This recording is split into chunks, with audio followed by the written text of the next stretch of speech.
In this guide, you'll learn how to change the Gantt bar color of tasks in the Gantt chart. You can do this using the color column just to the left of the Gantt chart. For example, I'll set task A to orange, and for the next task I'll change it to red.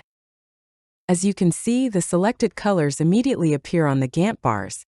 You can also change the color from the task form. Select a color here, and it will update the task's Gantt bar. Using colors is a powerful way to make your project clearer and more structured. You might use colors to highlight tasks with higher priority or that need special attention.